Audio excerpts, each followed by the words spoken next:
Still on the earthquake, let's move on now and talk to DepEd Davao del Sur Schools Division Superintendent, Mr. Lorenzo Mendoza. Sir, welcome to Storycon. Thanks for joining us. Hello po, thank you for inviting me to this program po. Magandang hapon po sa lahat ng mga tagapanood, tagapakinig ng Storycon. Good afternoon po. Sir, kamusta po yung Magandang damage? hapon po. Kamusta po yung damage sa schools, sa mga paaralan? Based po sa mga initial na mga isinubmit po sa amin na mga reports galing po sa ating mga DRR coordinator ng schools at mga districts ay kukunti naman po yung mga naging damage. So mga minor na mga damages po ang nangyari sa mga schools po natin. Kahit na po ang Del Sur, ang Davao del Sur po ay katubing probinsya ng Sarangani. And then kaninang umaga po, nung bandang 7:37 nga, yung sinabi ng ating magaling na tagapagsalita kanina, ongoing po yung aming pagbubukas ng klase through the Oplan Balik Eskwela. At nang sa kalagitnaan ng aking pagsasalita, ay bigla na nga lang pong umalog yung lupa. At medyo mahina nung una, at biglang lumakas at matagal, no? Strong and nagiging strong at saka mahaba yung anong tawag diyan, yung kanyang Intensity. yung lindol, no? And then hindi kami nasiraan ng loob kahit na nangyari ang gano'n kasi nga nagkaroon na kami ng napakaraming mga earthquake drill, no? Kasi nga itong Davao del Sur ay laging binibisita ng earthquake mula pa noong 2019. Kaya kagad-agad after nung tumigil yung lindol ay yung mga advisors kinanlong talaga nila yung kanilang mga estudyante dinala sa mga safe spaces o safe places. And then ako naman, dahil ako yung head ng Davao del Sur, nagtawag ako at tumanggap ng tawag galing sa iba't ibang mga district supervisors asking them kung ano yung situation sa kanilang lugar. And then mayroon pa ngang isang tawag na nakabahala sa akin, no? Dahil nga sabi nga may gumuhong gusali na bagong gawa doon sa Matanaw ng Davao del Sur. Kaya kagad-agad tinawagan ko yung principal at saka yung district supervisor ng Matanaw, which is around 7 kilometers naman doon sa kung saan kami nakatayo kasi nga doon yung kick-off nung Oplan Balik Eskwela. So tinawagan ko at sabi niya, kinonfirm niya na yung gusaling yon ay matagal nang hindi ginagamit nung 2019 pa. Pagkatapos nung malakas na earthquake, na-abandon na siya, nilagyan na ng anong tawag diyan, yung bakod, may mga warning signs na at hindi na pinalalapitan. So doon nawala yung pagkabagabag ko and kagad-agad pagkatapos naming makita na safe na yung mga estudyante at mga teachers doon sa Manga National High School kung saan kami nagkandak ng kick-off ng Oplan Balik Eskwela, ay binisita ko at pinuntahan kagad-agad yung Matanaw National High School. At doon nakita kami ng mayor, ng vice mayor ng Matanaw at saka nung provincial director ng Philippine National Police at dumating din yung regional director. At nakita namin na talagang yun ngang lumang struktura yung gumuho. At nabisita na rin nung municipal engineer yung iba't ibang mga gusali nung building kasi nga bagong repair yun, ma'am. 56 na classrooms na hindi napasukan ng mga estudyante for 4 years. Gawa nga nung earthquake na nangyari nung 2019, series of earthquake. Gumuho talaga yung maraming bahagi ng building at yung building na yun nga ay yun lang yung hindi na-repair noong 2023 and 2024. Kasi nga nagsagawa ng malawakang repair ng ginawa ng Department of Education wherein 56 plus na classroom yung na-repair at noong November of 2024 saka pa lang nakabalik ang mga estudyante at mga teachers doon sa nasabing paaralan na kung saan doon na uli sila nag-conduct ng klase. Kaya kanina para nga mawala yung pagkabagabag ko at para masabi ko talaga yung kung ano talaga yung tunay na nangyari, lalong-lalo na dito sa programang ito na talagang maraming nanonood.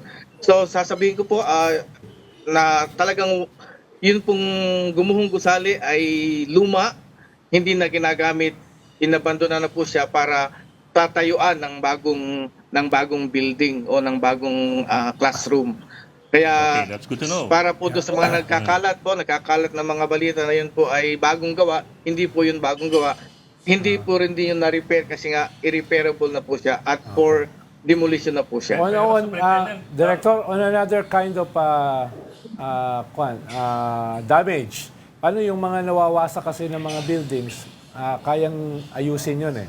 Bawasan lang yung Yes po, yes po. Opo, bawasan lang yung corruption. Bawasan lang yung corruption, madali nang ayusin yun eh, no?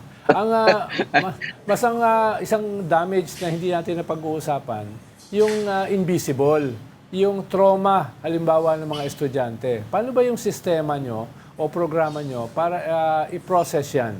Yung ibang mga estudyante hindi nakakatulog ng gabi yan eh. Dahil ngayon sila nakaranas ng ganyang klaseng kalakas na lindol, no?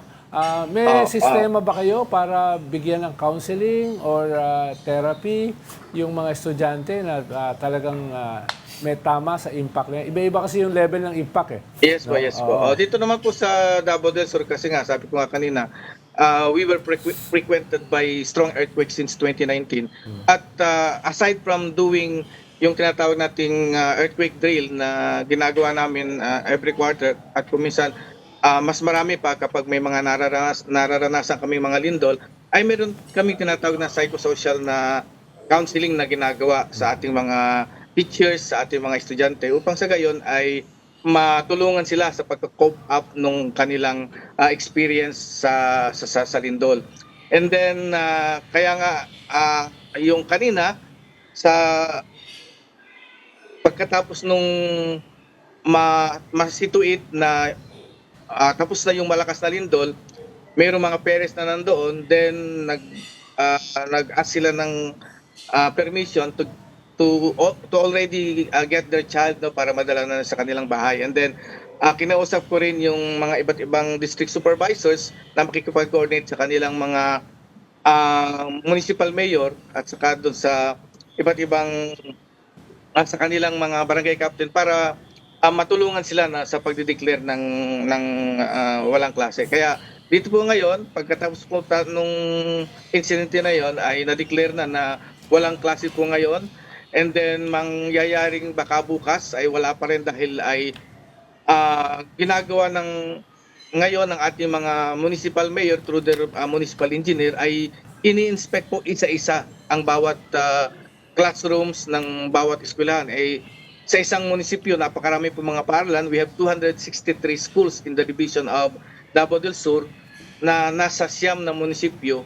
And then, kinakailangan na itong lahat pong ito ay mapuntahan ng mga iba't ibang municipal engineer from the 9 municipalities sa pakikipagtulungan rin ng ating probinsya na meron din silang provincial engineer at mga kasamahan nila para makita at matingnan talaga yung mga struktura at masasabing safe na talagang bumalik yung ating mga estudyante sa kanilang mga silid-aralan. At maganda rin pong nangyari na hindi naman tayo ipinagdarasal na nangyari itong ganitong lindol, na ngayon po ito nangyari during the flag ceremony kasi yung mga bata wala pa po sa kanilang classroom. Kasi kalimitan po nandoon sila sa gym o doon sa open ground nagkaroon ng flag ceremony at may orientation, nagpapakilala doon sa mga teachers. Kasi mahirap siguro kung naglindol tapos nandoon na sila sa loob ng kanilang mga paaralan. Of course. Loob ng kanilang mga silid-aralan. Sir, so Mr. Mendoza, kumusta Yes naman po. yung electricity? Kasi napakarami daw lugar sa Mindanao ngayon ng nawalan din ng kuryente. Kanina Dahil sa earthquake. nagkaroon ng brownout po na mga ilang minuto, may ilang oras. Iba't iba po kasi ng situation. Pero ngayon, meron na po mga kuryente yung karamihan dito sa Davao del Sur. So walang pasok today obviously and bukas din. Yes po. For as Then long maaaring as long as hanggang bukas. Okay, no? okay. Meron na po kasi mga LGUs na humingi po ng permiso na hanggang bukas kasi nga hindi daw nila matatapos na ngayon yung pag-i-inspect ng mga Yes, building. alam ko, sir, naiintindihan ko po. So, it might even take a week. Sometimes nakita na natin yun, no? It takes a week Yes to po, check yes the po, structural integrity. But my question to you is, may kakayahan po ba mag-online classes? Because it's also not good if the students will not be able to do their classes, di ba? Bali ngayon po, ang ginagawa pa is kasi opening block pa po ngayon ng yung sa 3-term na school calendar natin.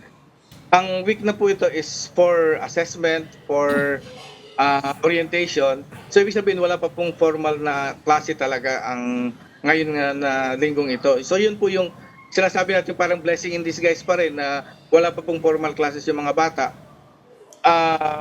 Pero kung sinasabi po natin yung may mga online capability, may mga modules, handa po tayo, mayroon po tayong mga modules and then may mga online na capability po yung ilang schools po. Hindi po masasabing lahat ng schools. Pero dati pa po nung nagsimula yung pandemic, hindi na po nawala yung ating mga pinoproduce na mga modules kasi nga alam natin na itong Davao del Sur ay isa sa mga probinsya na laging dinadalaw ng anong kalamidad lalong-lalo na nitong lindol.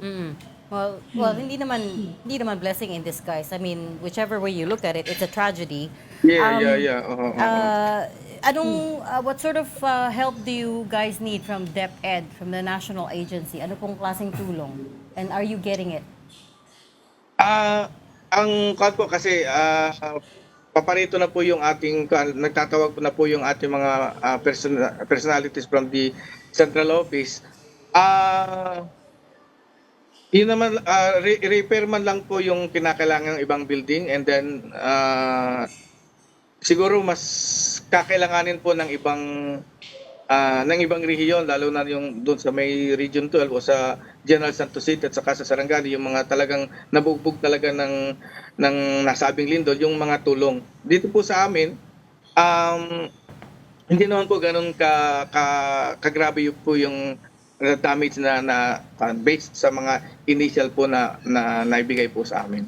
So ang amin po is yung dasal na lang po at pangunawa at saka doon po sa mga nagpapakalat ng hindi magandang balita na yun ngang mga gumuhong building na gano'n, sana po iwasan po natin. Yung malaking tulong na po yun para yung ating mga magulang o yung mga relatives natin na nasa labas ng bansa o nasa ibang lugar dito sa Pilipinas ay masabi nila na safe pala dyan kahit pa nagkaroon ng malakas na lindol. So sana po ay itong pagkakataong naibigay sa atin ay may paalam natin no sa ibang lugar na dito sa Davao del Sur ay talagang walang ganoon kalaking pinsala ang nangyari. Pero sir, ang mahalaga po siguro ay masiguro ninyo na ma-inspeksyon ng maigi ng mga Yes po, eksperto yes po. yung mga gusali sa mga susunod na araw. Dahil kahit Yun tapos po. na yung panganib sa ngayon, May aftershocks pa baka Yun nga po. class pa tayo. Wala namang na-report sa inyong injured kahit sinong estudyante o teacher. Ang na-report lang po sa amin is yung hinimatay and then regarding sa injured wala naman po na napabalita po na nangyaring ganun po. That's good to hear. Okay.